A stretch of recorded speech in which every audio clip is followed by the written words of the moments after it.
time has come to back 4 of Ghana's most beautiful women in the final of GMB 2017. Where will you be when the crown changes hands from Yaba to one of these? Be at the Accra International Conference Center on Sunday, November 19, 6 p.m. prompt for the grand finale of what has been a highly competitive and unpredictable GMB 2017. Who wears the crown, who owns the car, and who will be on that Kenya Airways flight to Dubai to raid out of Ghana? And to cap it all, brace yourselves for some electrifying performances from Miss V, Kwame Eugene. Anywhere you there, I go there. Tickets are available only at TV3, 3FM 92.7, Onya 95.1 FM for a cool 50 Ghana cedis only. GMB 2017 final is going to be live on TV3, 3news.com, Facebook, Twitter, and YouTube. Remember, we are redefining beauty to promote national unity. GMB 2017, straight out of Ghana.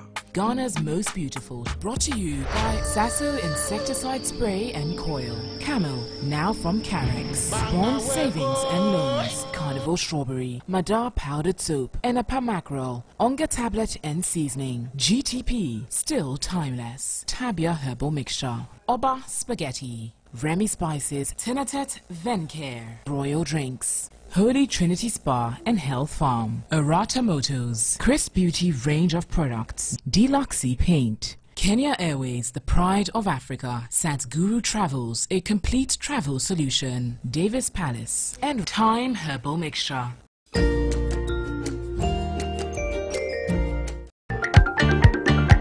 Your home is the place you long to be forever. Ghana, get ready for your one-stop destination of choice in perfecting that dream home. It is the biggest super discounted fair ever, dubbed the Ghana Home and Lifestyle Fair. This is the biggest platform for all manufacturers, dealers, importers, suppliers of electronic appliances and home decor and accessories, lifestyle products, homeowners, and related home services such as internet, security, and insurance companies to showcase their products and services to the public. Date Friday 24th to Sunday 26th November 2017 at Golden Tulip Hotel, Accra. To book your stand or to sponsor the Ghana Home and Lifestyle Fair, please call 0244-627-609 or pick up your registration form at TV3 premises, Kanda. The Ghana Home and Lifestyle Fair is sponsored by Golden Tulip Hotel, Accra, media partners, and supported by The Mirror, powered by 3FM 92.7 TV3, and brought to you by Planet One Multimedia. This is the life story of Griselda Blanco, the true definition of a dark widow, coming from Mexico with nothing but the desire to survive and be successful. Guys, welcome to New York. Her life revolves around men and revenge. Get that gun off my face! No, please don't touch me! Shut up! Please, Just be quiet. It'll be okay, Griselda. Go ahead, just kill me like you killed my son, that boy you mercilessly shot from the back! Your death by the electric chair has already been approved. Is there anything that you would like to say? I just want to say that we're going to see each other again. And if you dare cross her, you might not live to regret it. Tell me who took my son. Come on, tell me where my son is! Watch the new, exciting Griselda Blanco, the Dark Widow, a tale of love and hate. Griselda Blanco, the Dark Widow, shows every Tuesday to Thursday at 9 p.m. right here on TV3. Brought to you by Solak Herbal Mixture and supported by Connect FM 97.1 in Takrady.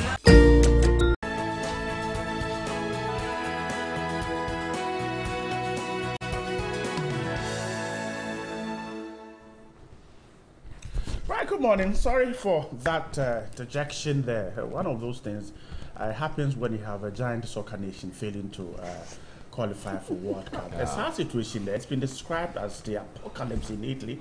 I don't know how you would take it, but I can't imagine a World Cup without Ghana and Italy. I might as well decide not to watch Russia. But Bryce, do they have gods in Italy? They do. Like they Antoine, do. Antoine, like They do, No, but those this will time, be of the it Greek simply failed kind, I'm sure. to come in and help. That's it. yeah. It just, Maybe they it just didn't pour libation, so the gods, Yeah. Well, they cannot be blamed. No, they didn't do the usual. Somebody the ate usual the sacrifice. author that had to go to say Aphrodite or somebody. And bits a bit of But the I mean, egg. things are changing. The world is changing, and they're changing trends. I mean, there used to be times where some nations were not seen on the soccer field at all, but now those kind of nations are actually making strides when it comes to football. So I don't think you should be amazed. Yeah, Italy, of course, in 60 years. It was a big shock. deal. But I mean, the fact that Italy went down for me made me consult me a bit that at least then Ghana we're not too bad. We're just matching up the great giants. You know the kind of thinking where you fail your exam, you get home, and then your parents ask you, say, oh, even Amakra, who usually The gets, shock of the class. even her crash, she feels so it's okay. So, I'll console myself with that. But did you see what the Moroccans did in Brussels? well, It was so embarrassing, disgraceful, and they've started branding all of them Africans, and I think it's animalistic. Why would you qualify to get to play in a World Cup and destroy everybody's property? Overexcitement. Why do you do that? I guess something really went wrong. But, Morocco has not been there for quite a long time. But like Johnny said, it should not be the reason why you want to go ballistic and destroy everything around society. Why do you do that? I don't know what FIFA would do to them, but hey. The world state. I think that Brussels, you see, then when they start arresting them and dealing with them, they will say the whites are molesting the blacks. But you're playing the fool. All right. Good morning, playing the Ghana. football. We are all back. lumped together as Africa. But the Moroccans or the North Africans, they hardly associate with Africa as a whole. I mean, I stand to be corrected, but I feel they think the color, because of the tone of their skin. Exactly. They look a bit white, and so they tend to associate more with the whites. But when it's negative, then we're all brown. I mean, around this table, you and Solis are white. We we are black. We are black. We are black. The last time ECOWAS met, Morocco applied to be part of ECOWAS. I don't know really what. But if you yourself pull yourself out, why should we? Benefits. So okay, good morning, Ghana. We're back on your screens once again. Tomorrow is a big day for the finance minister and the people of Ghana. You know what? The budget, how we make money and spend money is exactly what it means. Sometimes when you have these big jargons with budgets, people get confused about it. But it is simply how we're going to make money and how we're going to spend the money that we make. Maybe we need to set some aside for the Black Stars. Inflation. Okay, that's the word, right? Yes, so tomorrow is the D-Day, and this morning, I guess, a lot of issues will have to deal with the budget, how it will go, what to expect, how to expect it, and then maybe when to expect it. I'm told that GDP in Chi means with GDP. GDP. Anyway, Solis has got the news here. Solis, how is your GDA this morning? I'm sure you know the finance minister has been talking to Solis. I know. He knows Solis will read the news this morning, so I'm sure he's been talking. I might be bearing some good or bad news, so you just have to keep watching the news here on New Day. We'll be right back.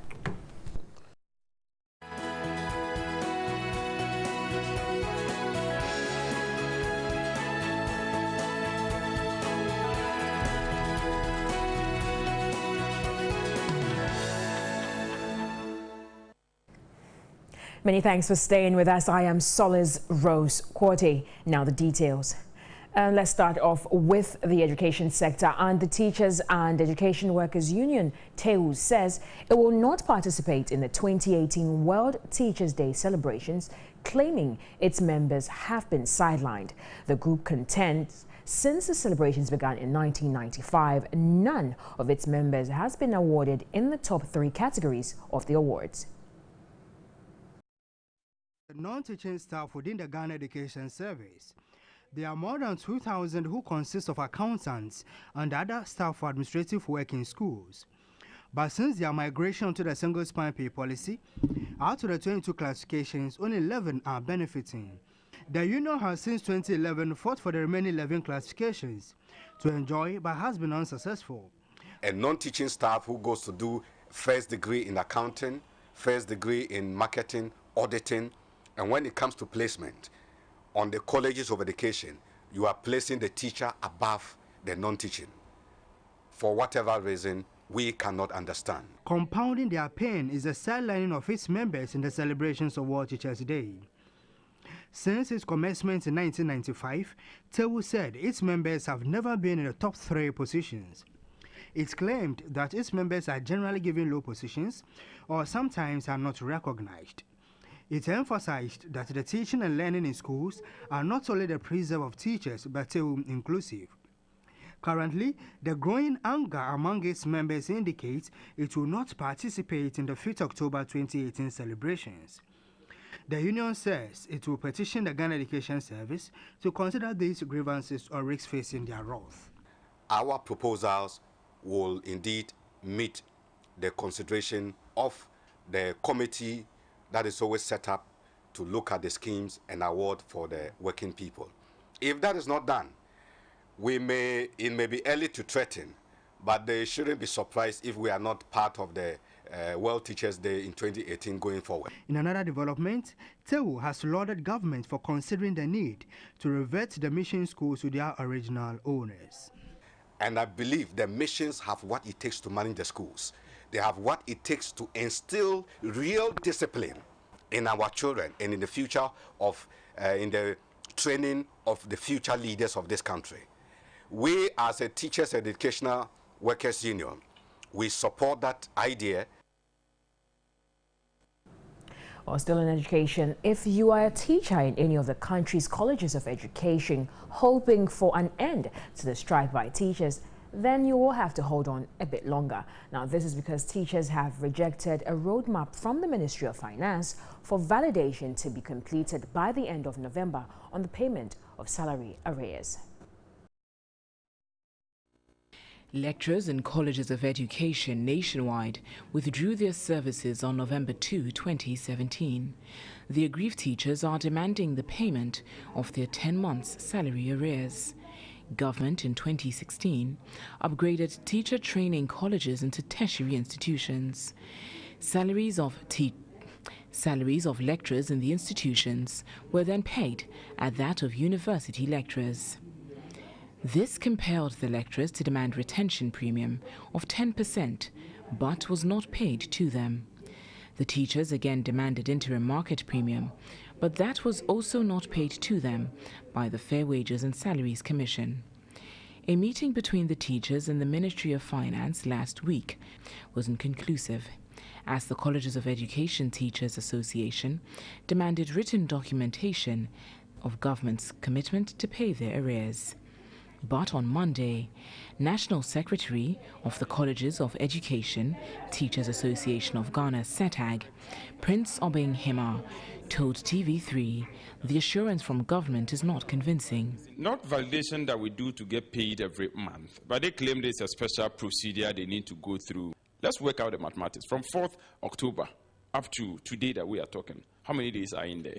So I believe if there were any kind of commitment that one wanted to demonstrate, they would have done that by doing all the things they ought to have done. So by now we'll be talking clearly about payment schedule. The leadership of the Colleges of Education Teachers Association of Ghana says its strike will continue until their demands are met. The students see that it's not one that we are action we are taking to have a bite at them, but it's something we have to do because we have no other option. Now, away from that, embattled businessman Alfred Woyome has filed a fresh suit at the Supreme Court seeking to halt all processes intended to retrieve the balance of the 51 million Ghana cedis judgment debt wrongfully paid to him by the state. Now, this makes it the 6th application filed since the beginning of his oral examination by the Attorney General. Now, Alfred Woyome, by this new suit, is praying the court to put on hold all processes aimed at reclaiming the money from him until a determination of another related case being heard at the African Court. The businessman was expected to continue with the oral examination on how he intends to repay the judgment debt, but did not show up in court on Monday, claiming that he is unwell. The Supreme Court on October 20, 2017 dismissed an application by Alfred Worme, which sought to stop the seizure and valuation of his property by the state. His application followed state officials storming one of his residences at Trasacco to value the property. The court, presided over by sole judge Justice Alfred Benin, described the application as one without merit, hence his decision. The ruling by the court paved way for the state to continue with the valuation of the property of the businessman in its quest to retrieve the monies he owes the state.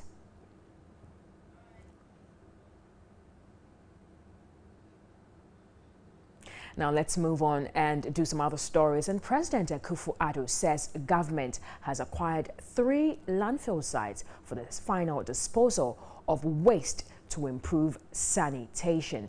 Now, he charged metropolitan, municipal and district chief executives to deploy and train sanitation officers within 1 month to ensure sanitation bylaws are adhered to. He was speaking at the National Sanitation Campaign launch at the banquet hall of the State House in Accra. The National Sanitation Campaign will focus on 3 thematic areas that will seek to change the attitudes of Ghanaians. The 3 areas are stop open urination, stop open defecation, and stop littering. As part of efforts to lead by example, the President has directed that a sanitation marshal and a deputy marshal be appointed by every government agency and department, including the seat of government, to oversee compliance. The Minister for Water Resources and Sanitation, Joseph Kofi Adda, identified major logistical challenges his ministry is facing, such as lack of lands for processing of waste and lack of adequate equipment to deal with waste that is generated. It takes the full complement of other inputs to be able to convert that waste into wealth or the dollar into money. In order to make this happen, it requires the enabling policy framework, adequate land, specialized trucks and modern equipment, as well as the right mix of human resource capacity to transform the waste to wealth. President Akufo-Addo said 3 new sites have been identified to help deal with the concerns over lack of lands. The 64-acre site at Utinibi is being engineered into a modern integrated material recovery site comparable to any in the world. Similar undertakings are being explored in the other regions to ensure that there are adequate, modern, engineered, and environmentally acceptable sites for the processing of waste nationwide. The President also pledged his government will make provision for all other logistical challenges that the ministry needs to deal with in order to keep Ghana clean. It is not in our nature as Ghanaians to be dirty. Successive Ghanaian governments have tried to reverse this trend and inculcate a habit of greater discipline in the care of our surroundings. It has not succeeded. My government intends to make a fresh start. Ministers, chief executives, and chief directors of government departments and agencies will be held accountable for any lapses in the failure to comply with this directive. The minority in Parliament has predicted Ghana could be heading again towards a highly indebted poor country, or HIPC, considering its growth of debt to gross domestic product. Now, at a roundtable meeting in Parliament, the minority also says the 2018 budget will not be able to create jobs because of the severe austerities. They urge Ghanaians to expect hardship in 2018. The minority reviewed the 11-month performance of the NPP government and gave their expectations for the 2018 budget to be presented on Wednesday. Minority spokesperson on finance, Atu Forson, said government has failed to deliver on its numerous promises. He said apart from the free SHS, which is fraught with challenges, the one village, one dam, one district, one factory, $1 million per constituency, and support to small businesses in rural areas have all not been started. Atu Forson said although the NPP government promised Ghanaians of removing the 2% component of the special import levy, it was still active. The 2017 budget statement did not propose any reduction in corporate tax from 25% to 20%. However, the finance minister and the minister for trade and industry have at different times reassured Ghanaians that the government will propose a reduction in corporate income tax. We wish to remind the Minister for Finance that Ghanaians expect a reduction in the corporate income tax rate from 25% to 20%. It is our expectation that the government will follow through with the firm promise that they are going to see, and we hope that we are not going to see another 419 or matrical situation. The group also entreated government to immediately abort its plans of taxing mobile money transactions because it constitutes a serious threat to financial inclusion and economic growth. It is an indirect way of taxing transactions such as transfers of school fees and mobile monies, medical bills. In particular, the NPP must provide some relief to low-income families from this chop money transfer tax, I will call it, as this is nothing more than a backdoor move to reintroduce the taxes they removed last year. He urged government to use the 2018 budget to address its failures, adding the country has slipped from 13 to 12 places on the World Bank Ease of Doing Business report. On debt, the minority regretted Ghana might be heading towards HIPIC, considering the ballooning nature of the debts. The group was convinced that the 2018 budget cannot create jobs as asserted by the president. How can you create jobs when the commercial banks do not have the needed liquidity to lend to the private sector? The commercial banks in this country are in big distress. How can you create jobs under severe austerity, under fiscal consolidation? The budget deficit in Article 4, IMF Article 4, is projected to be 3.8. So ladies and gentlemen, next year, let us be assured that there is going to be unfortunate severe austerity equivalent to 1983. We believe that, unfortunately, government economic policy for 2018 will bring about severe hardship, and Ghanaians must be well informed. Now let's do some other stories, and businesses should expect to see an adjustment in the cost of electricity at least beginning the year 2018 as announced by the president. Now industries have welcomed this news. Ahead of the budget reading on November 15, they anticipate that the tariff review will be significant enough to make the sector more competitive. 12 points to 120th in the 2018 World Bank Ease of Doing Business report. Among the numerous factors that led to this was the high cost of electricity compared to neighboring countries. In this year, we've had significant stability in the energy supply situation. There have been consistent and regular supply of energy, which is very critical for industrial development. The cost bit is still a challenge.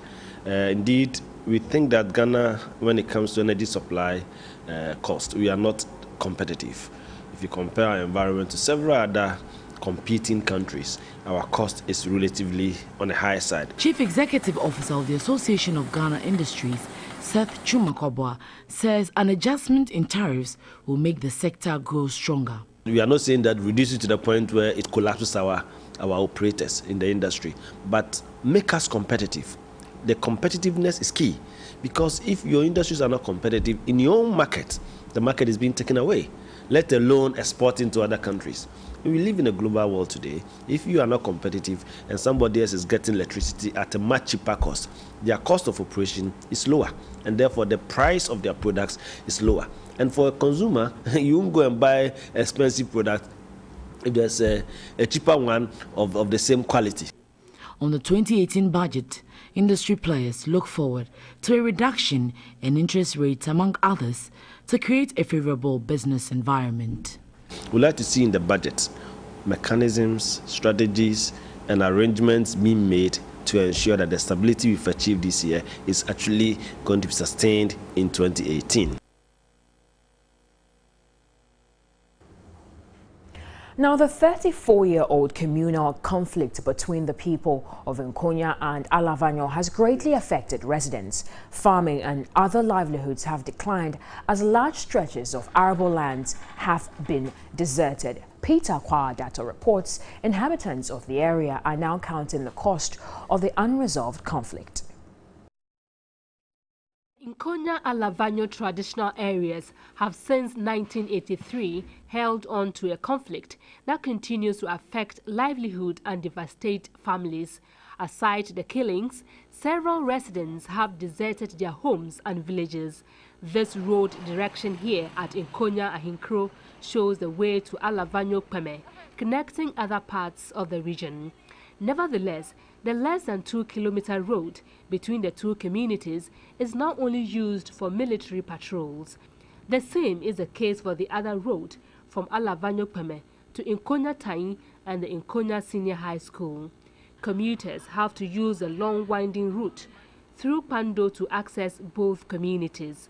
But of more concern is the impact on productivity. This parcel of land, stretching from Mount Toji and separating the two communities, is described as the most fertile area. Yet, neither the Nkonyas nor the Alavanyos have the courage to farm on it. No one can farm on these lands anymore, depriving us our livelihoods. We are pleading that every effort be put in to ensure that the area is safe for farming activities. Like my elder brother was saying, this land here is not part of the disputed place, but people can go there. Even though there is no firing of guns, they are not having peace. This is getting worse since no side of the divide is prepared to admit guilt and to forgive the iniquities of the past. Even sometimes when it is in a case of death, and you come in humbly to say that, fact, what I did was wrong, so forgive, the person will listen.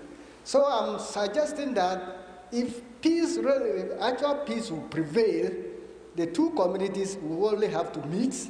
It is hoped that a pronouncement from both sides a week ago is able to change the fortunes of the area.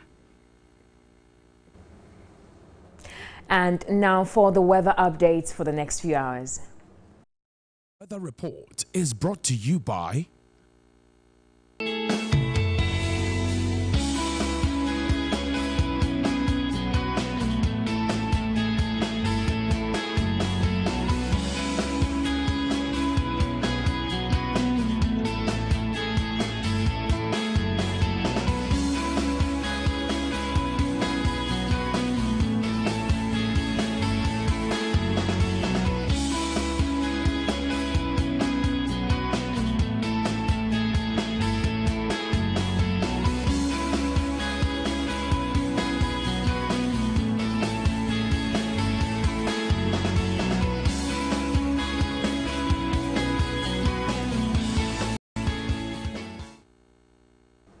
Well, that's it for morning news here on TV3. I am Solis Rose Quarty. New Day continues with the news headlines with Bright, Johnny, and Anama. Hi. Over to you guys. Solis, yes. Hi. Yeah. Interesting. What is interesting about me mentioning your name? Oh, it's okay. The way you mention our names is like, it's okay. Yeah. We like your There's accent. always something behind everything you say, Johnny. Yeah. Oh, something like what? I thought I'm just the man behind my words. Solo is an Italian fan. Oh, she is? Okay, so she's disturbed. Serious. She's disturbed. She's disturbed. I'm a serious Azuri fan. It's okay. So you're disturbed. We understand your frustration. But I have another favorite. We'll solve it for you. We have the panacea. Okay, we'll solve it for you. Okay. Yes. Have a good Tuesday morning. Yeah. Or Keep you me can in mind. You can buying pizza today.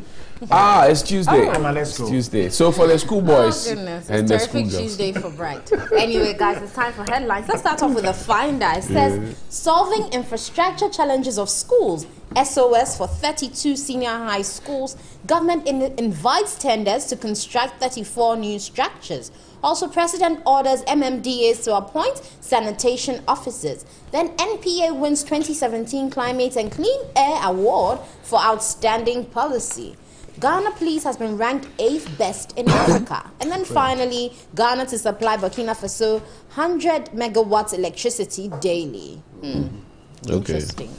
We have enough to supply. The senior high school story is quite a key one this morning. A lot of them are really undergoing a lot of stress these days. And I'm sure that I'm only hoping that this is just the beginning of effort to support them, because it's a difficult situation.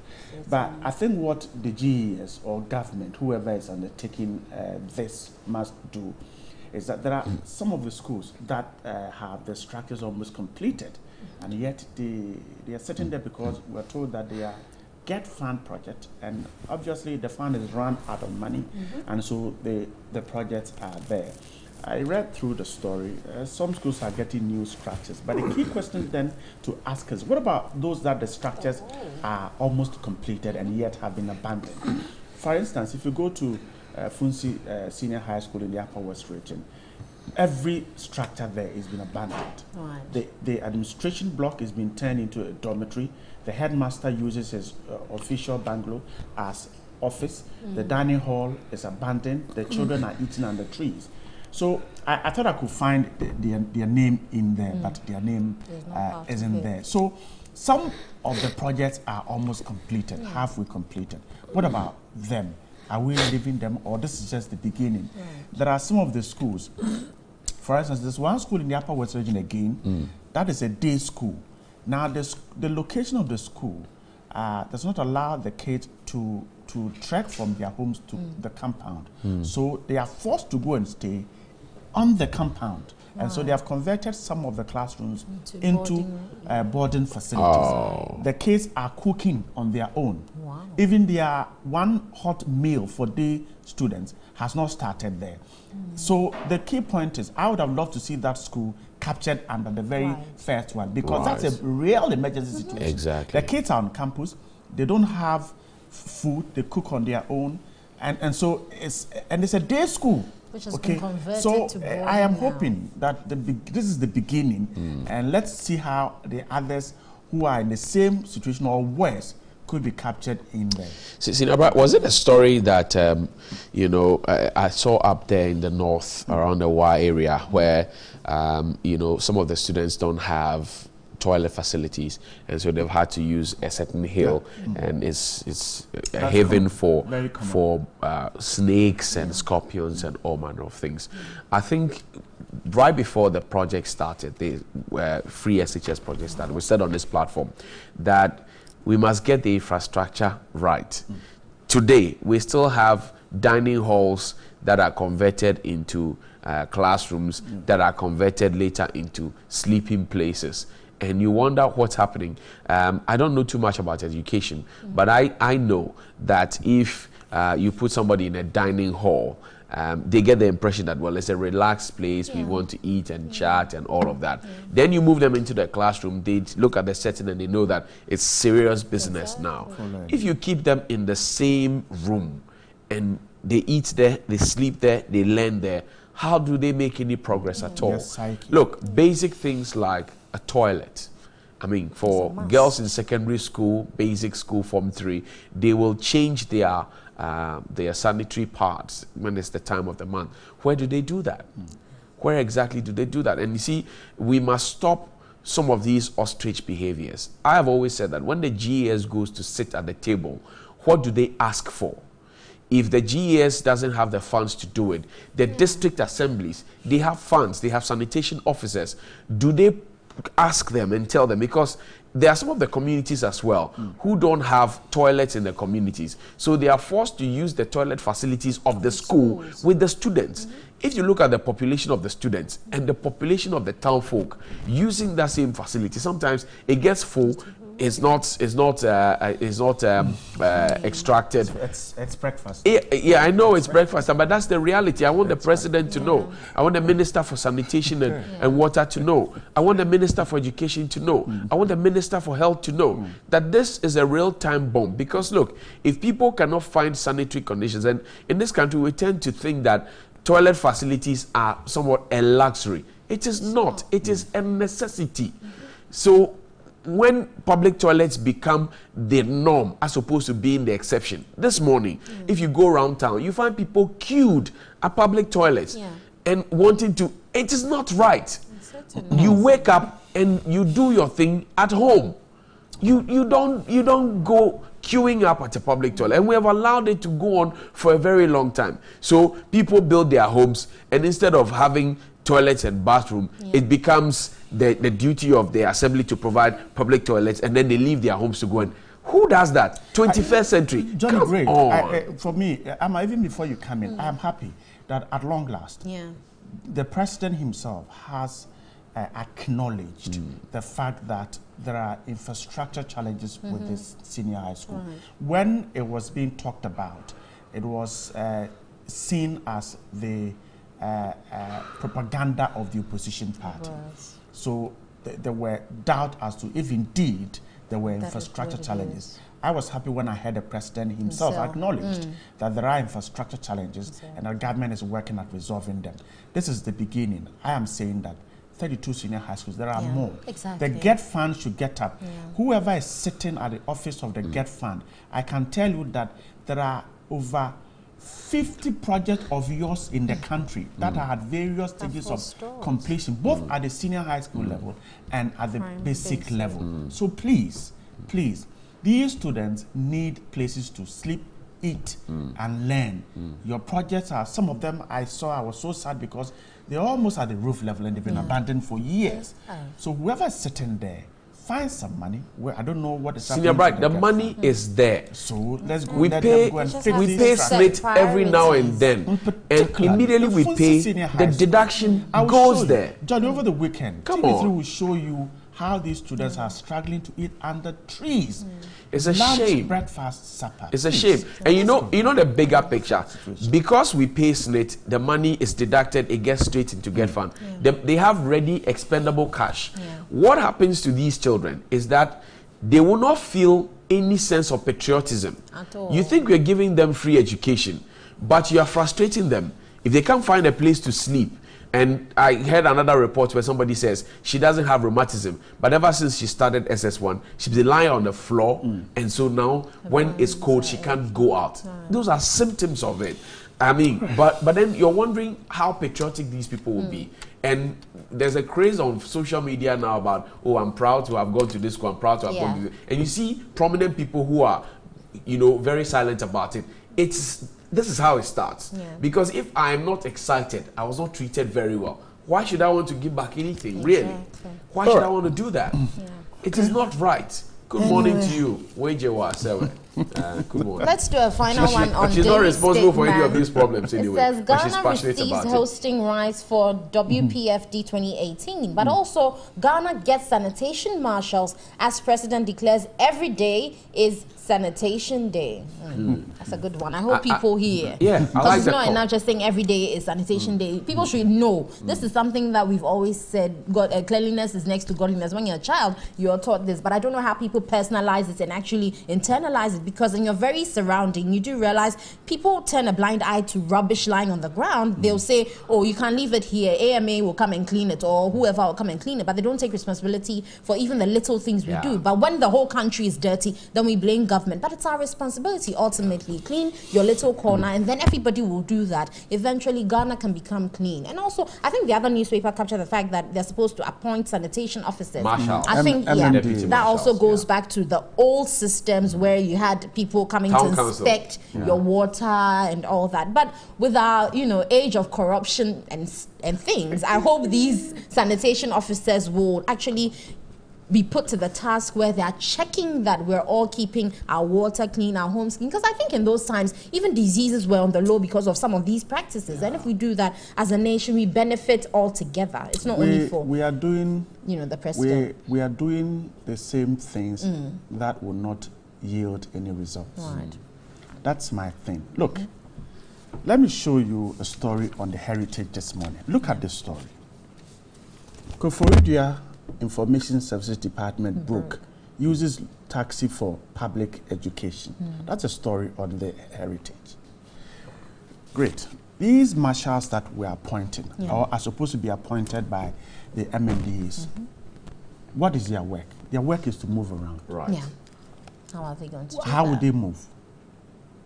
Okada. Bicycle. Let's agree. On foot. Let's agree that transportation to go around and check some of these things we do that dirties the environment won't be hindered by the lack of transport. If the Information Services Department in Koforidua is hiring taxis to go public education, how do we expect these marshals to work? Yeah. If the job of MMDAs is only to appoint, I can tell you that some MMDAs themselves don't even have vehicles. Okay, some MMDAs themselves, the whole district, they don't have a vehicle. So how are they going to get these sanitation marshals to work? And I heard the president talked about the country acquiring 3 new sites for landfill sites. Today, 2017. It was Kofi Adda, actually, the minister. The minister in charge. 2017, landfill site. I saw Paul Shagabo spoke to one of the I don't know whether it's a minister or whatever, Denmark yesterday over issues of sanitation. Landfill sites are gone. They went with Abraham and the rest. Stone Age. Yes. So what happens? Kwabenya, the people are complaining. Exactly. Okay, go to Boom. They are complaining. And we are thinking about landfill sites. I think that we're doing the same thing that has not achieved results in any way. We need an aggressive situation to deal with sanitation. The landfill site won't work. The sanitation marshals will only work when they are given the needed support. If it is just appointing them and they have a deputy, I tell you, they will sit there at the office and nothing will be achieved. Right. It goes back to the earlier point we raised yesterday that, look, a launch of this nature should not have happened at the State Banquet Hall. A launch of this nature should not even have happened in the evening, because the very people who these marshals will go and control or who these top executives will go and instruct to do what they have to do are in the markets, are in the neighborhoods, are in the communities. And until we are complete in our processes, we can't want to crack the whip. I am happy that the president said it will start at the Flagstaff House, the House of Parliament and other places where, but it's the usual ceremonial streets where, even when we are painting our pavement and the medians, those are the places we focus on first.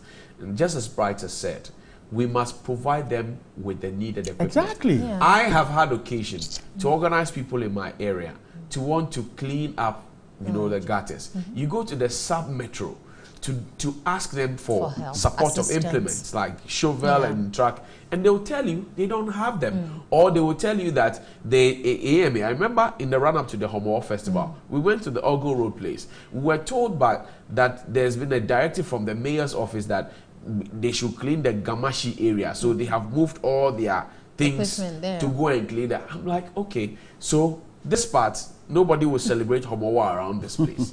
And that's the first Saturday of the month when the National Sanitation Campaign is right.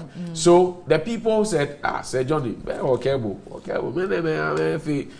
I had bought wache and things for the boys. So my money had gone waste. Nobody was going to pay me. Party. Yeah, we just had a wache party and they drank something and then they went away. And that's the kind of situation we have. Even ordinary shovel and wheelbarrow is a big problem. And yet you have executives sit at table, drink tea, and that's what breaks my heart. I'm not saying nobody should have refreshment. I am saying that if the work is there and the work is not done and you have funds and you'd rather choose the funds to use for something else, you know, than to do the work that you are obliged to do, then what are you doing, really? What exactly? Not just AMA. Oftentimes we just put it on AMA. But there's all the other metropolitan assemblies. There's plenty of them. Plenty of them. Ekwapim South, whichever, name them. All of them. And they are all the same. Certainly. I foresee a big problem because in Accra, in major cities like Kumasi and the rest, the marshals may take a trotro and alight at a place and decide to walk. But take them to a place like Wa, or take them to a place like Golu, where, you know, it takes a long time before one vehicle comes to. How would they go around and check? I'm sure a marshal can walk from La to airport to go and check. Oh, you know, the last time. Okay. The last time. Johnny has time to run. The last time we were told that a judge walked to the a prosecutor walked to the court, she collapsed, right? Yeah. From the height on the road. But anyway, guys, you've heard us talk about the siren menace, the fact that there's a lot of noise on the streets because people seem to be in a hurry to get somewhere. Even baller cars. This is what it feels like.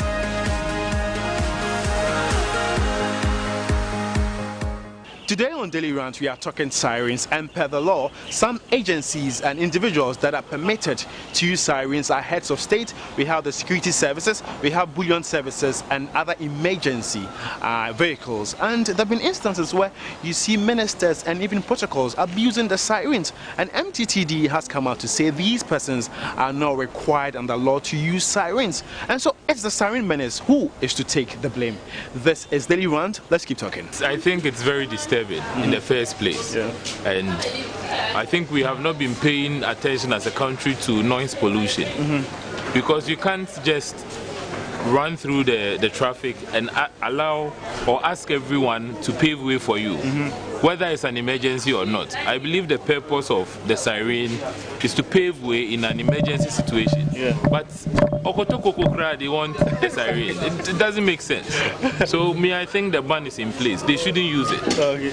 One thing Ghanaians are not getting is, can you tell whether the person has the right to use the siren or not? You can't tell. Appointees, they are not exactly. So I am thinking there should be a license. The license something. Maybe before you can have that siren, you need to acquire that license first. No. Hey. Because because if not, you can't tell. Let's say an MP has been called to emergency meeting, but there's traffic, and he needs to make it. Should be authorized from DVLA. You can't just put anything. You know, warning, alarm. But here is the case: anybody who has V8 can buy it and put it there. An emergency. Okay, let me put you in this scenario right now. Think about it this way: a live and the meeting or emergency meeting of the MP. Which one matters? I just want to know which one should hold with a life of a citizen in the country and the MP's emergency meeting. Which one? A life being why do you need to wake up early? Now listen, let me talk to you about one thing. They've made it so hard to even differentiate between an emergency and just a normal routine. Exactly. You get it? Because nowadays, what's worse is that nowadays they have red and blue lights. And it's disturbing. Like, we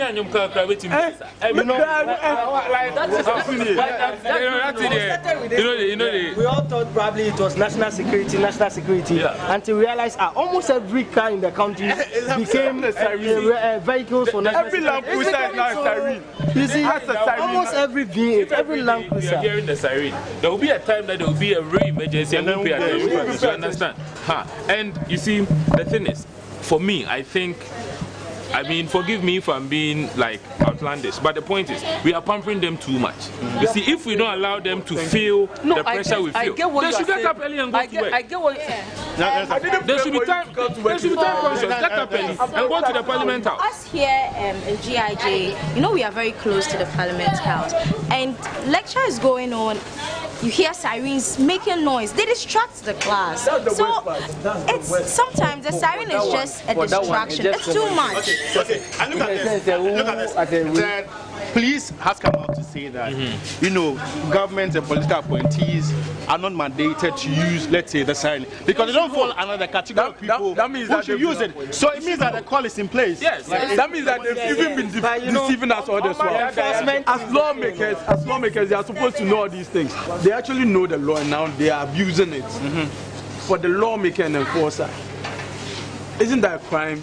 But we don't even penalize them for all those things anymore. But let an ordinary person do it. But no, it's a crime. It's a big crime. But now the thing is, who is checking these balances? Who is checking? That is why they have issued. Because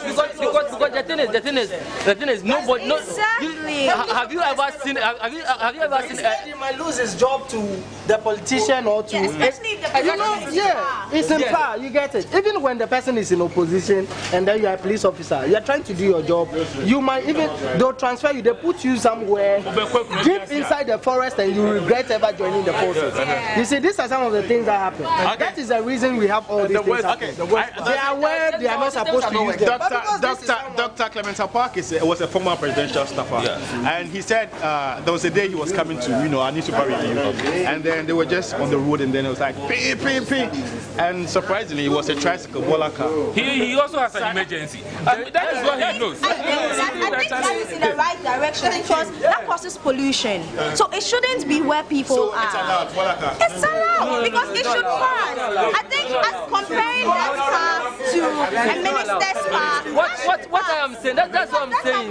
That's what I'm saying. If you are being given the license, then you because here is the case. We have people in town who are selling this thing. No, that's what I'm saying. That's what I'm saying. You go for the license. If you go for the license and you're not qualified, or you don't fall within that criteria, they shouldn't give it to you. That is the problem. As he said, for the president, security services, bullion vans, and you know. So what is the need? No. We don't need any registration. The principle is there. Do you know the siren is being sold on market? If you are not, do you know the siren is being sold on fire service ambulance, don't go for it. Like right now, as a nation, every single life should matter to us. So even though you are not authorized, we know that one thing is for sure. It's an emergency and it's a life at stake. We can permit that. But that's going to be double standard. What I'm saying, see, he gave a scenario as in a taxi incident. A woman in labor, yes. Exactly. That's a situational problem. You can't say that the person is in labor and you need to call them. Are you trying to tell me hours? Let's put it doesn't work. If you call the ambulance service, it doesn't work. Like 2, 3, 4 hours. So the taxi should be allowed to use the siren. No, I'm not saying that moving forward. Come on, police. That's a special problem. These things. Should the taxi be? You see, what Skrilla has said has raised a very important issue.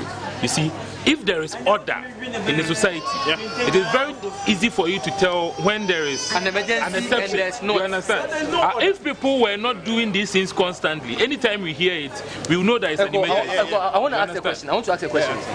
Well, let me say your wife is in labor and you have a taxi at home. Will you leave the taxi there and call for the ambulance? When you are sure that they will come in the next 3 hours, or you go with her with your taxi. I'll do a taxi. Exactly. That's a situational problem. So you can't tell me, say, because you have a taxi. That's right. That's the only option you have at that moment. And when certain situations happen, you can't even think straight. No, so it means that it's double standards then. If you know there are some category of people who are supposed to use the siren and some are not, why would you have to bend the rules? No, but I know about bending the rules. Ghana as a country, until we the humans in this country can think that this is the right thing we need to do. I'm telling you, we can talk about this on air and talk. The media can do it, but it won't work. Nothing will happen. Sometimes I believe that a law is a law. Simple. Right? But in drafting the law, there will be some exceptions that will escape the definers. You understand? Of course, he is not mandating a taxi driver to use a siren. But in a case, if I am driving and I hit a child, you understand? And I pick up the child, you don't expect me to wait in the traffic when the child is bleeding. You understand? So that one, I can blow my horn, ask for an attention and pat. But one thing, I want the police officers to arrest all those who do that. Let the court decide whether you are guilty or not. Okay. This shouldn't be left to our personal Even now, the Okada conviction, because you know everyone would want to think for himself. Yeah, He would want the best for himself. Would never want to say what I did was wrong. Okay. You would by all means try to If someone does justify that, like you are saying, you check the situation under which the person did that. I said, if the person is punished, I will deal with the person. I have a real life experience. No, that's what you have in said. the sense that I stopped this man Okada, and I was going with him. I didn't know the kind of phone he was using. I think around 8 o'clock in the evening, we go to Circle and there was this traffic, and he just pressed the horn, and lo and behold, it was a siren. Woo! The policeman standing beside me took his helmet and threw it. So the man, to the camera, I was like, so as a policeman, can't you arrest the man than throwing it? What if I got hurt? The man was like, if I try stopping him, he will drag me along. You know, there have been too much abuse that when there's real emergency, you can't really tell.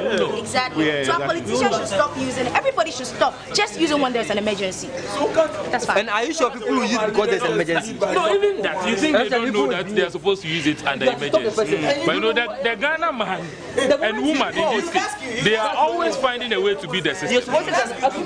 And that's the worst part. Joshua like, I wasn't the one who put you there. Until laws can work, like no leader will interfere. But you see, if you say that thing too, it's a bigger social problem. Every Ghanaian knows somebody who knows somebody. Exactly. When someone does wrong, or I know your uncle knows somebody. So that's the same people we are And there's a new thing, you're buying a wasu. Yes. So you're buying a wasu, they are made So this one looks like a petty something, but until Ghanaians will change their mindset, and until the so-called high people put in power, we will know that I don't need somebody to look at me before I do the right thing. This is the right thing, I need to do it. I'm telling you, we won't go anywhere. If I leave school, okay, I'm going to Spintex. Between Nungwa and or even when you take the other direction, between Circle, after the mall, so you get to Spintex, you can spend 2 hours in the traffic. So imagine a politician who lives in that area is passing, then he passes. How will he even feel the pain of the people to do something about the traffic situation? If you're not in the traffic, how would you be able to communicate this in Parliament? My starting point is sometimes they have to be in these situations to understand the plight of the citizens. Put that aside. The MTTD have come to say that this is the principle. It should work. So why is this coming out? Director, why is it coming out? Because it has become too much. And one thing I'm not getting here clearly, right from your childhood, you've been brought up, sorry, 6, school 6, everything. Sally, you're a big man. Now that you've gotten the power, you're trying to tell us you can't even join a queue, just a queue anymore. Business. So these are the concerns coming from students here at the Ghana Institute of Journalism. And the discussion for today is the siren menace. What is the way forward in dealing with this? Let's know what you think about this. Just log on to our social media platforms. On Facebook, it's News on TV3, and on Twitter, it's a News TV3. Our WhatsApp number is also 050-823-5228. This is what it is.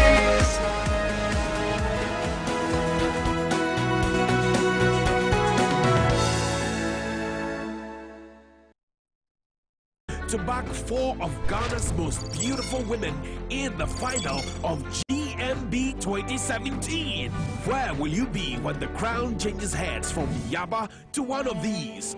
Be at the Accra International Conference Center on Sunday, November 19, 6 p.m. prompt for the grand finale of what has been a highly competitive and unpredictable GMB 2017. Who wears the crown? Who owns the car? And who will be on that Kenya Airways flight to Dubai to raid out of Ghana? And to cap it all, brace yourselves for some electrifying performances from Miss V.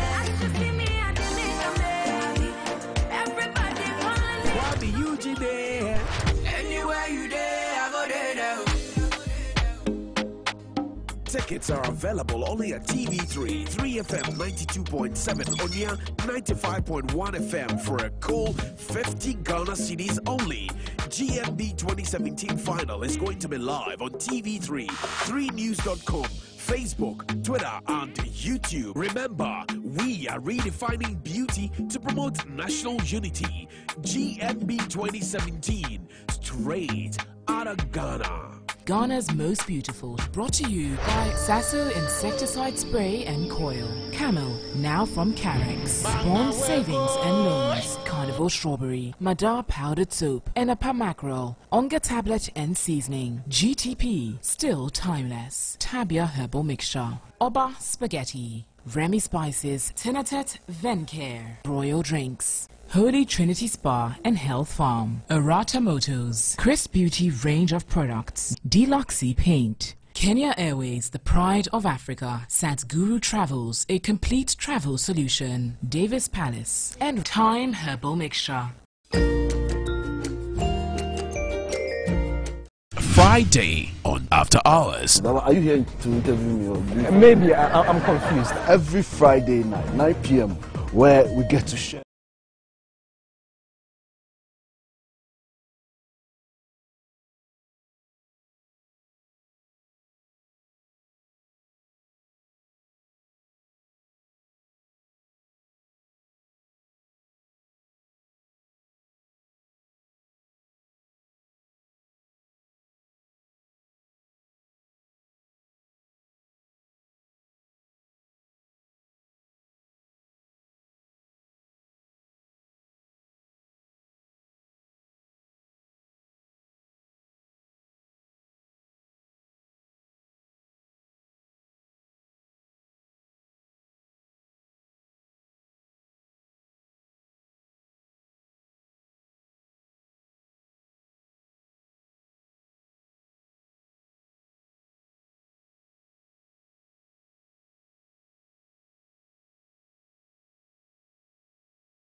All right, Daily Graphic is starting the morning. Budget to stimulate growth, but minority predicts gloom. That's the big one on the Daily Graphic. President launches national sanitation campaign.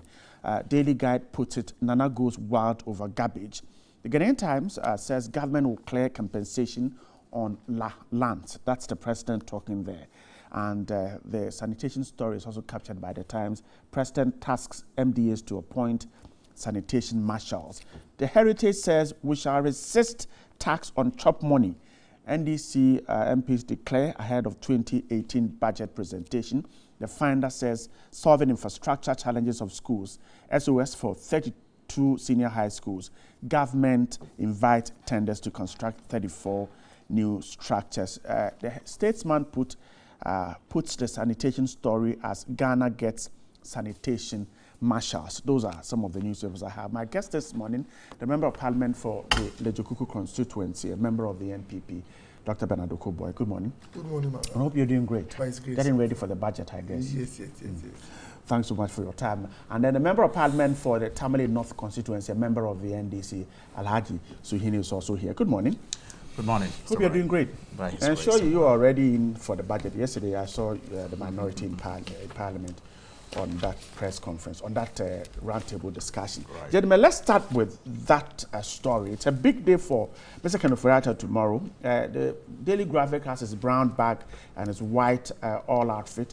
And the story says budget to stimulate growth, but minority predicts gloom. The Finance Minister, Mr. Kenneth Ofori-Atta, will tomorrow present the 2018 budget and economic policy of the government to Parliament, in which he will be seeking approval to spend some 61 billion cedis. The amount is needed to anchor the government's agenda of moving the economy beyond the reliance on foreign support or aid.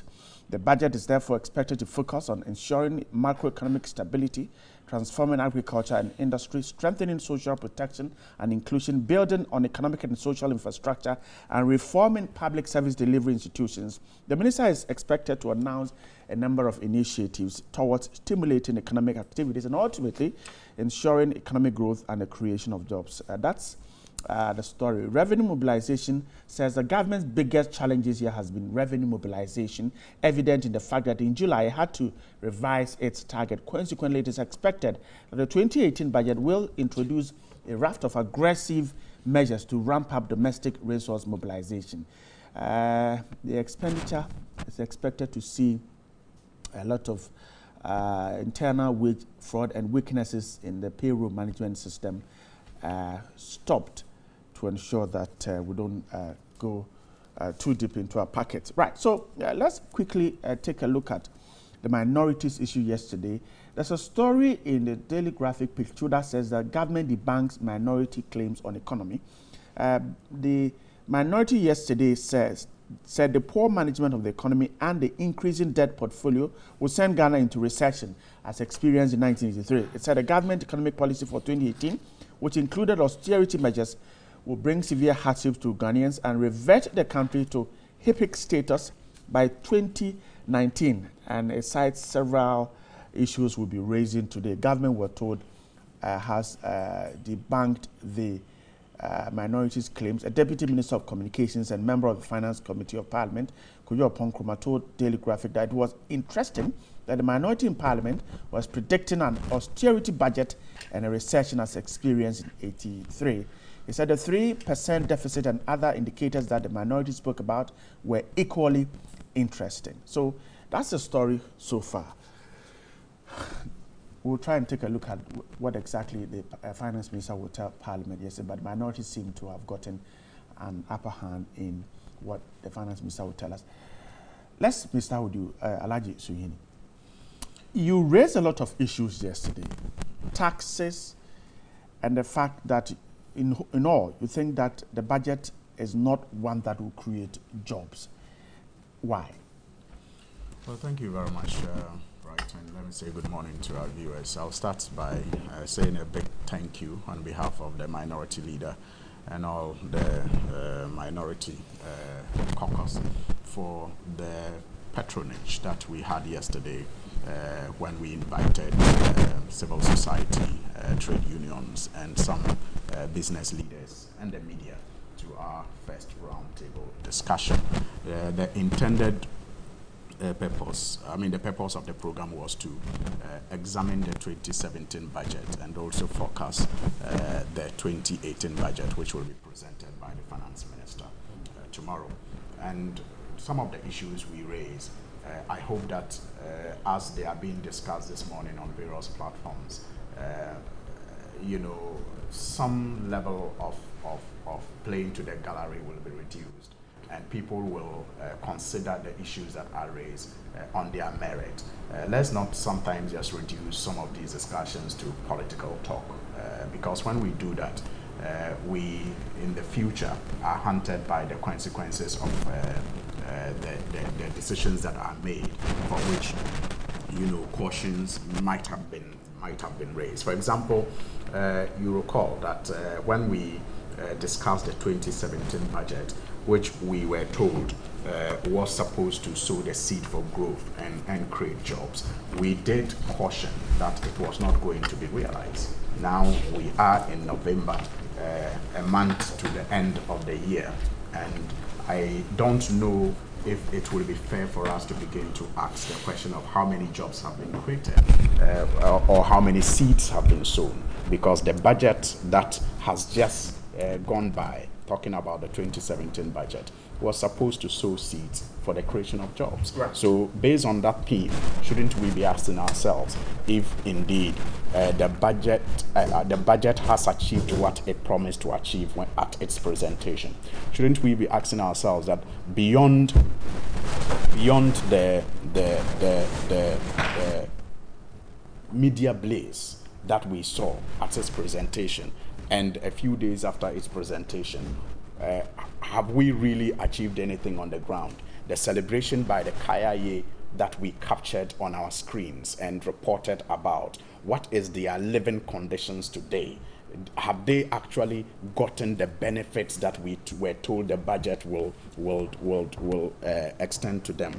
The spare parts dealers, I mean, how has the budget of 2017 changed their situation and improved the prices of spare parts, as we're told will be the case when the 2017 budget, you know, was presented and we captured them celebrate and show excitement?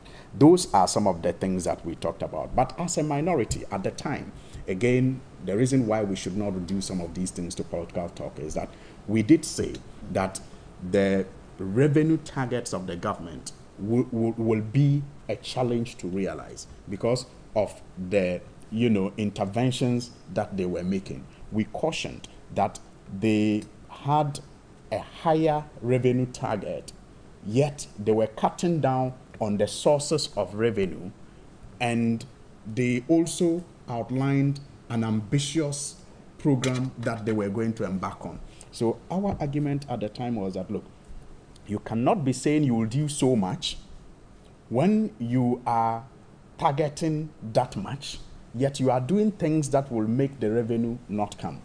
For example, we did say that they will not be able to do the one district, one factory, one district, which they promised was going to be taken care of in this budget. As we speak, yes, a launch was done. But you see, we in the minority, and yesterday I had cause to say this, when we say something is impossible, we are not saying it cannot be announced or it cannot be launched. The impossibility lies in the consequences of such a foolhardy decision to launch it or announce it. So, for example, when you hear some members of the minority say or said then that free SHS was impossible, the impossibility is in the belief that we all, as political players, care so much about this country, and we will not take foolhardy decisions that will bring about the consequences that we are seeing today in the implementation of the free SHS. So when we said that they could not do it, it's not as if we don't want districts to have factories, but we are looking at the practical realities, and we are saying this cannot be done. The one village, one dam. In fact, the vice president, so it will be interesting, for example, for us to know after the launching what has been happening on the ground. What have they done? Has the place been overgrown by weeds, as we are being told? Or there is really some construction going on? I think that the Ghanaian people deserve to know this. Now, one village, one dam. The vice president said they will start in the after the rainy season. Rainy season is over. The year is almost over. Nothing is there, and so many other things that they predicted. So for you, the budget, 2017 budget, does not have any positives at all. The senior high school was in the budget. It's been done. Okay, again, that is the point I'm making.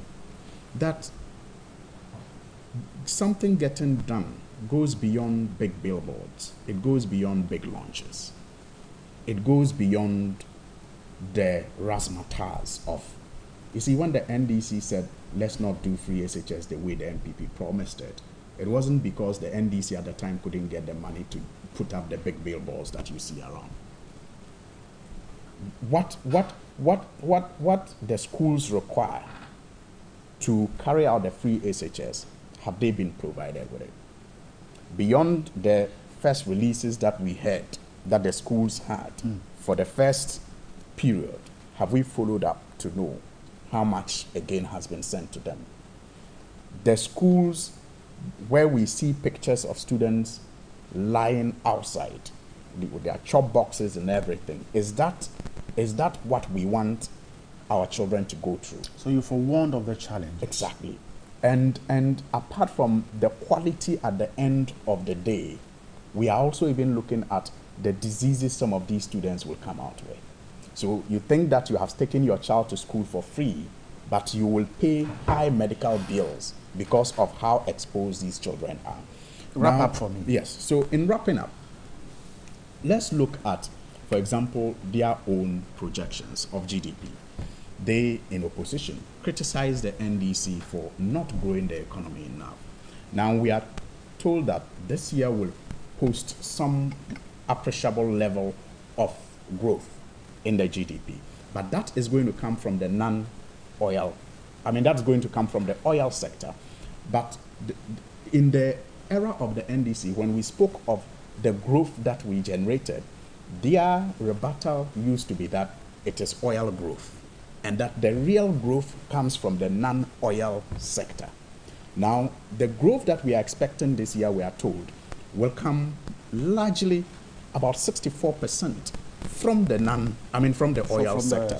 The non-oil sector actually has been grown by less than 1%, about 5%, less than 1%. Now, they are the masters of the economy. They have the PhDs, and they are, the people who have saved other economies. Those were the CVs they branded around. And they have come into power. They promise a budget that will sow the seed for growth and jobs. As we speak, there are no jobs created.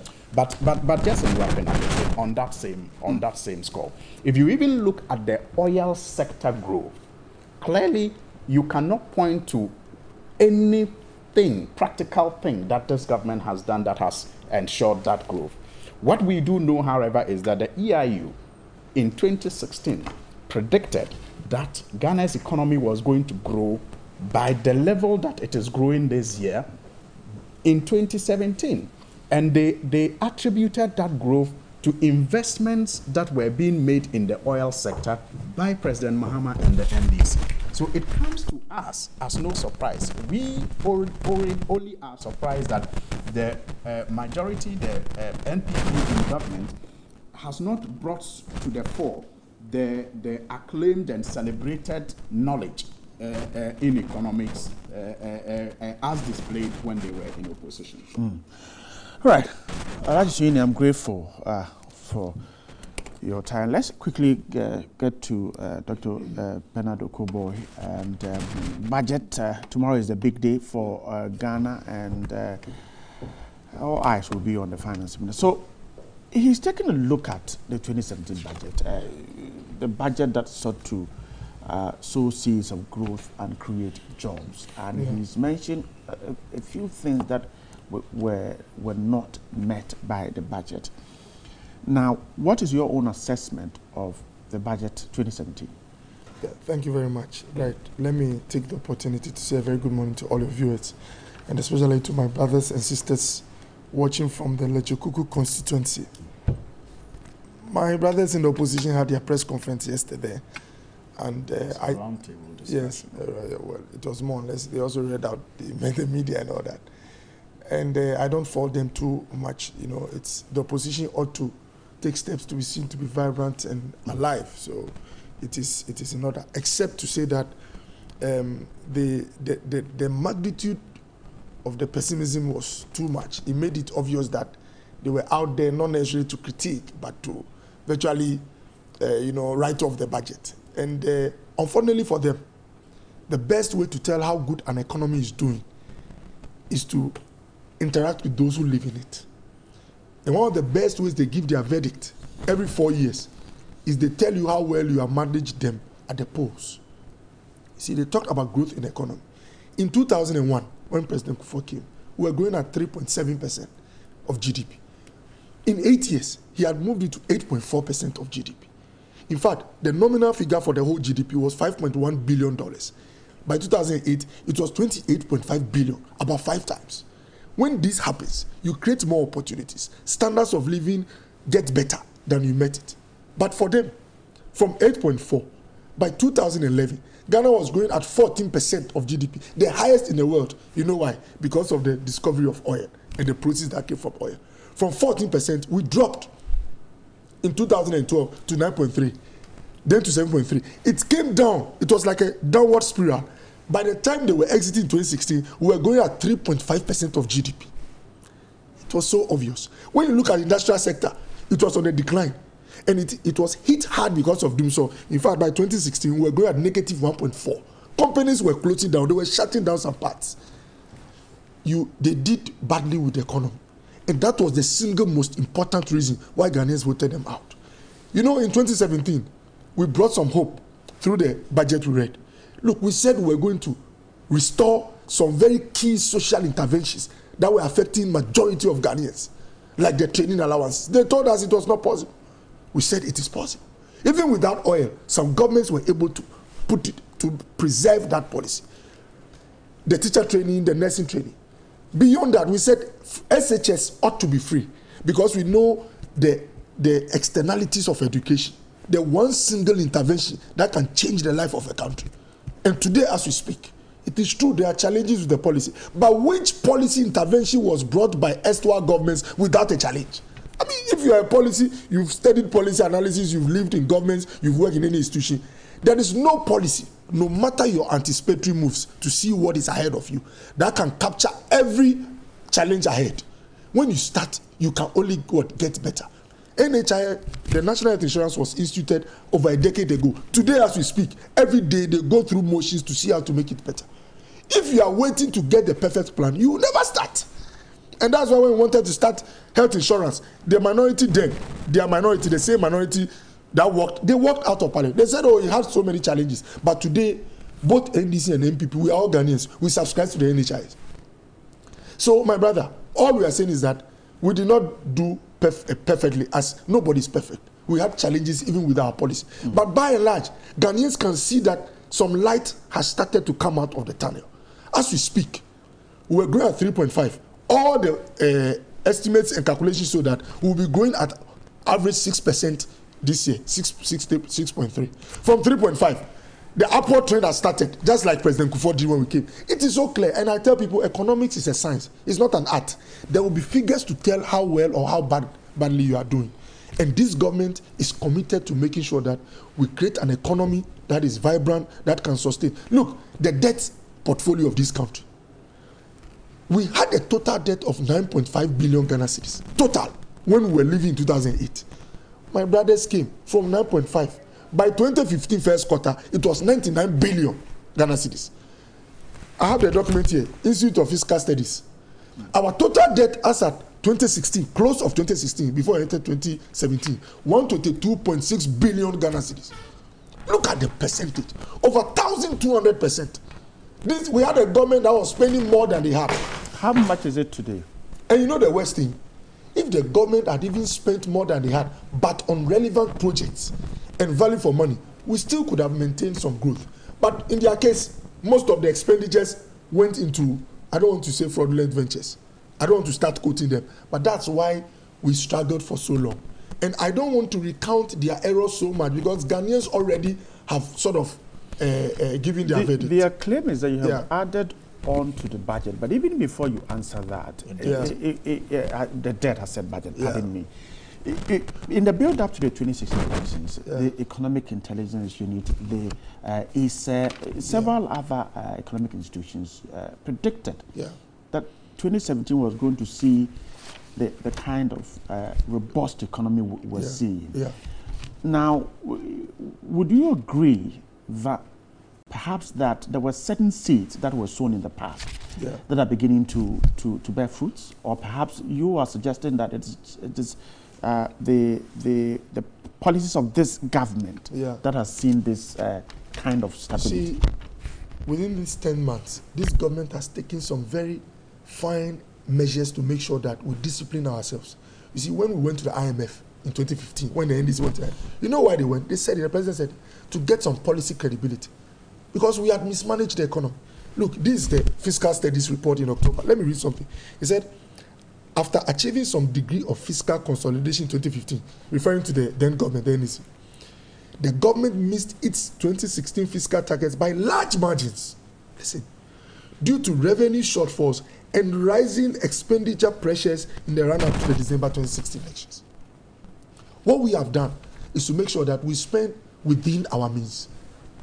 The deficit last year in 2016 was 9.3%, close to a double digit. My brother, whether I like it or not, when you spend too much than you have, you throw your economy out of gear. And what happens is that your interest rates rise. The majority... There are issues if you don't spend too. No, I know. But you see, that's the interesting aspect. They said, how can we talk about growth when we are chasing fiscal consolidation? But in 2015, they were chasing fiscal consolidation, but they were sure of achieving some growth. Now, all the studies have shown, both IMF, World Bank, Ghana Statistics, shows that we are going to grow at least 6% this year. It's close to, last year was 3.5. So we've moved forward. My brother, it is possible to grow whilst still being fiscally prudent.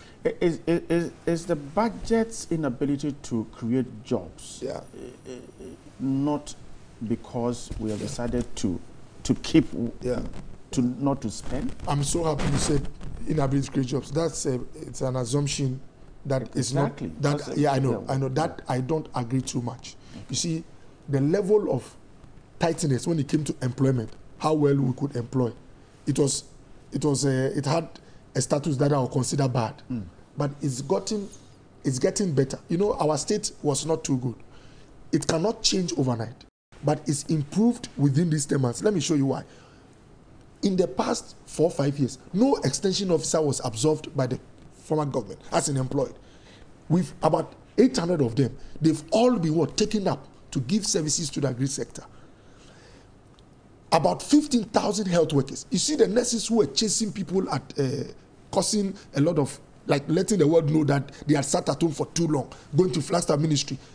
They've been giving clearance, over 15,000 health workers, doctors, nurses, pharmacists. These are people who now are going to get jobs.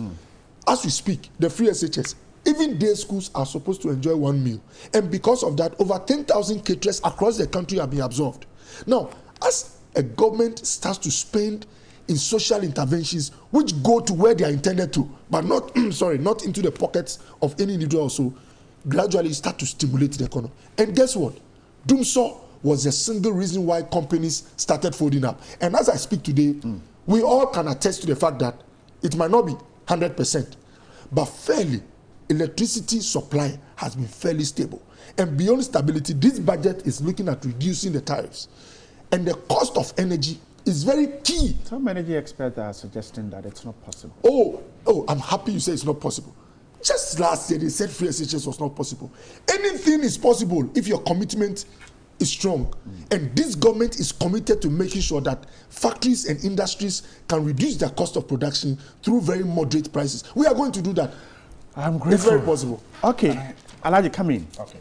You know, I already said earlier that when we say it is not possible, it is based on our belief that one will not be foolhardy to take decisions by way of announcing the implementation of same, only for the practical implementation challenges to show clearly that the alternative would have been better. So that aside. Now, my brother talks about the debt portfolio in 2016. And you asked him a very brilliant question, which he cleverly ignored, as to the debt today. And I will provide that answer because it is not comfortable for him to do, and that's why he cleverly ignored it. It is we are the IFC, the same document that he's quoting, is projecting that we may end the year by more than 140 billion cedis debt. That is the projection, and it's in that same document. Now, tell me, first of all, you recall that in 2016, Dr. Bawumia, the vice president, used to talk about our debt as being around 140 billion already. Now they come with a budget and they quote 122. You remember that long debate between him and former President Mahama, when President Mahama insisted that he was not telling the truth. And it was allowed to stand that he has a PhD and he's a doctor, and that has. But now it is clearly being revealed by documents that they are now in control of, that indeed the debt was not 140, and we are now actually heading towards the 140 billion mark. Now, when you talk about the 122 billion, we in the NDC talked about the need to put in place some infrastructure, and everywhere in the world, it is a known economic fact that growth in an economy comes through improved infrastructure. Because if you do not have good roads, how do you improve trade? If you do not have good hospitals, how do you improve health sector?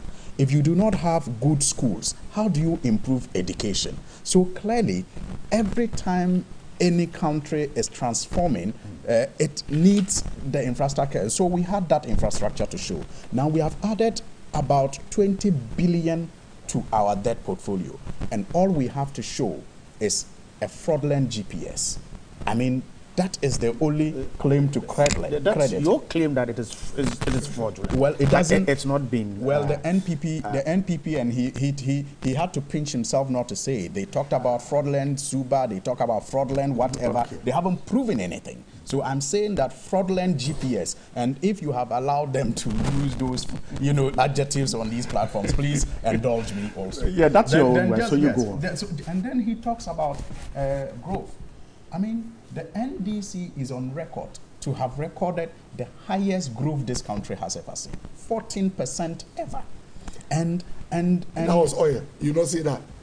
Which we discovered confidently for you. Yeah, you are laughing. 14%, the highest ever. In fact, the NDC again is the only government that has managed to achieve a single-digit inflation and kept it there the longest ever period in this country. So when it comes to the management of the economy, the record, like he said, is there, and the statistics speak for themselves. You are talking about a growth that was recorded around 2011, 2012. Yeah. And then you attribute it to oil that was discovered 4 or 5 years after you left power. Yet, you find it very difficult to attribute the growth this year in the oil sector to President Mahama's interventions in 2015, which were even predicted by the EIU and others. If it is not inconsistency, then I don't know what that is. Then you talk about people who actually leave the economy. The teacher trainees and the nursing trainees, they leave the economy. And as we speak, we are told that the allowances that you told them that they were going to get are in arrears already in less than 4 months. And they are waiting for the allowances to come. They are leaving it, and they know it. Look, the managing director of Sonitra was at the roundtable discussion yesterday. He sadly revealed that at the beginning of January, they had 1,000 workers.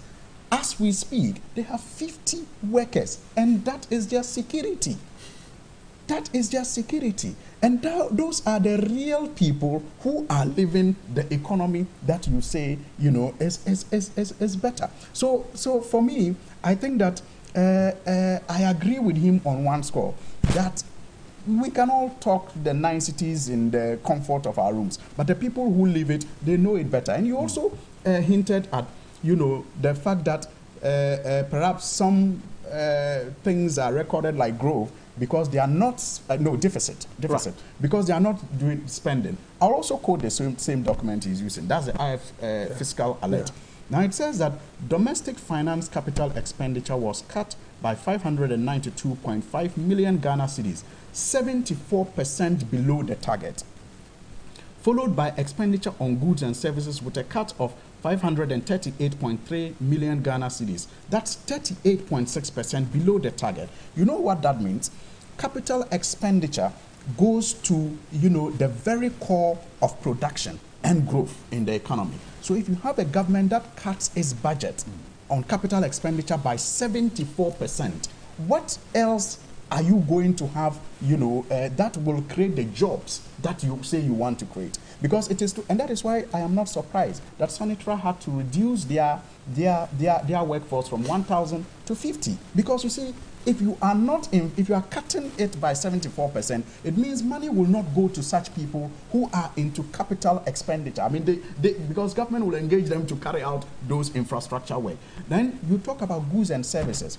You go to the ministries, you go to the agencies and departments, and some of them don't even have money to buy power, electricity to operate. They don't have money to buy fuel for their vehicles. They can't even buy paper because about 34% of the goods and services budget has been cut. You talk about arrears.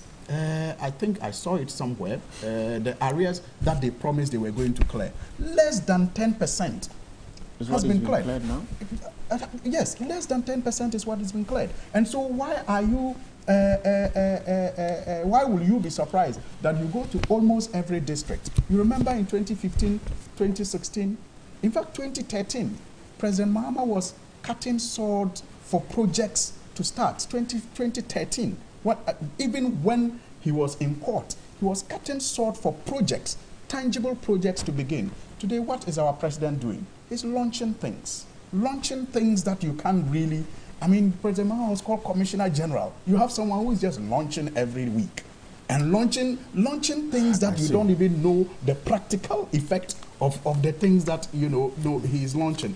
So you go to the district today and nothing is happening. Roads that we started are abandoned, schools that we started are abandoned, toilets that we started are abandoned. Nothing is happening around the country. And the figures that are reported explain those things. So if you have a budget, and that's why I have said somewhere that the NPP seem to be living the song of Fancy Gadam when he says total cheat. Because clearly, everything you assess about their programs and their implementation, you just see that this is painting Maminto. It's all right. It's a shame. Okay, Dr. Kamin, and then we'll move on to one of the launches. I'm happy we are not having this debate in Uganda or Togo.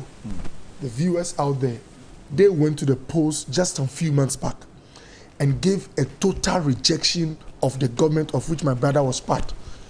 Not out of malice or prejudice, but out of their bad performance. You see, it's interesting. In my constituency, Lejokuku, you've thrown light on one road called the Teshi Link Road.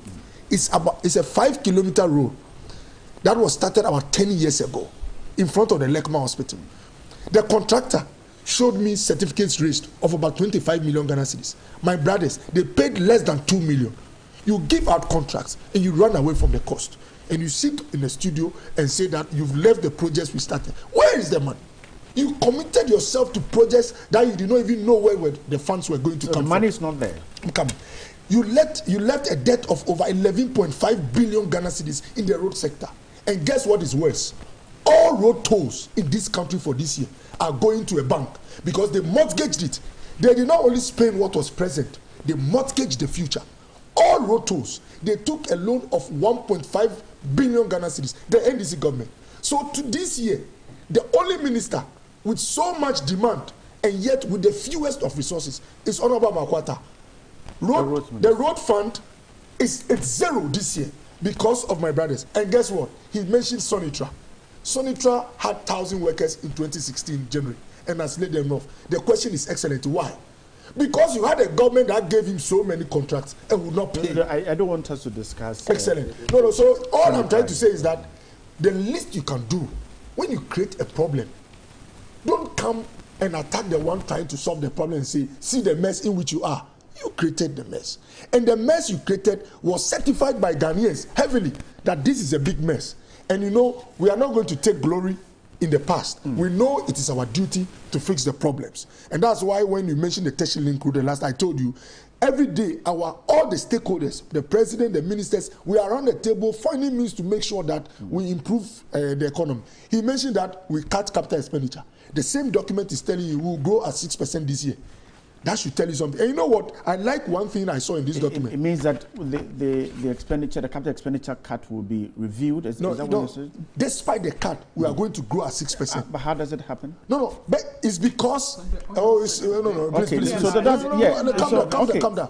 All the growth I talked about, the downward spiral, he said it had never happened before. The only country that grew at 40% is true. But the same country within 8 years fell from 14 to 3.5. Let me ask you this. So these challenges were there. You knew the NDC had caused this much mess, as you said. But then you went ahead and told that this is a budget that will sow the seeds of growth and create jobs. Yeah. But the growth was 3.5%. Please, the growth was 3.5% last year. As we speak this year, the projection is 6%. That's an upward trend. If we had grown at 2.5%, going down their graph, then I'll keep quiet and sort of apologize to Ghanaians. But we are going to 6%. And you know why? The cuts he was talking about. Our revenue projections went down by about 2.7 billion. It's in this document. And guess what the government did? In how do you call it? In practicing prudent fiscal consolidation, when we realized that our targets had fallen short, guess what we did? We brought down expenditure projections also to match. When you do this, your currency is fairly stable. Your interest rates don't run out of gear. And then businesses will not be struggling. The environment is positive. That is why we are having growth despite some cuts. And the same document which mentions the cuts tells us that Ghana is going to grow at 6% despite the challenges. So my brother, we are working hard to make sure that the problems we talked about, we solve them. But no government, not in the US or in Russia or in Ghana, can change the fortunes of a country that was destabilized in 8 years within a year. How long will this changing fortunes take? My brother, all I can say is that it can only get better every year. And 6% growth is better. The deficit projection for this year is 6.3. Last year, 2016, when they were leaving, was 9.3 on cash basis, 10.9 on commitment basis. It's come down. These indicators must get better for you to have an environment that will sustain growth and industry. The president has told us that this budget will create jobs. Excellent. Now, from what you're saying, then should we say that we shouldn't expect that? There's only one thing, if nothing at all, there's one thing I'm sure of in this budget which will help to create jobs. When the tariffs are reduced, the cost of production in industry will go down and they can invest in their industries and absorb more people. Don't forget, many jobs closed down at the height of Doomsor. Those jobs have resuscitated and they can only get better when tariffs go down. And please, interest rates are not going up the roof like we had some years ago. Interest rates, although not too significant, they've taken a downtrend. And government also is making money available where they are needed. The school feeding programs, the free SHS, the schools. He said the schools received only subventions. He's not sure whether they are up to date. Our heart is in this program, and there's no way we'll risk it. It will be preserved as long as we stay or remain in power. Right, I'm grateful. It says only 3 weeks cover of the feeding grants have been paid to schools. Senior high schools. Yes, so this from the social headquarters. No, this is somebody I can't disclose. This is somebody I can't disclose. But this is the dean of the NDC social. But you see, like I was telling you about total cheat of Asiada. In the 2017 budget, right? Be honest. Were we not told that electricity tariffs were? Right. Yeah. Well, that's were we not told? I said the dean. See what happens in this budget. Told fuel prices of the Institute of Social Studies and the NDC. Were we not told? Were we not told that our water tariffs will go down? Okay, all right. Were we not told spare parts will go down? Who sent you the message? Gentlemen, it's the dean of the Social Institute Studies. And are you going to work with that? I'm not going to. I'm not. Honourable members of Parliament, order. Let's move on. Why don't you deny that? Let's move on. The Daily Graphic is also talking about so you can victimize him. The National Sanitation Campaign It says that it's been launched, and the statesman says Ghana gets sanitation marshals. President Akufo-Addo yesterday launched an ambitious campaign to tame the country's unsavory sanitation challenges. He was rallying the public to make environmental cleanliness a daily affair. A story is simply that from now, MMDAs are to appoint sanitation marshals. Now, these marshals were told they are to have a deputy.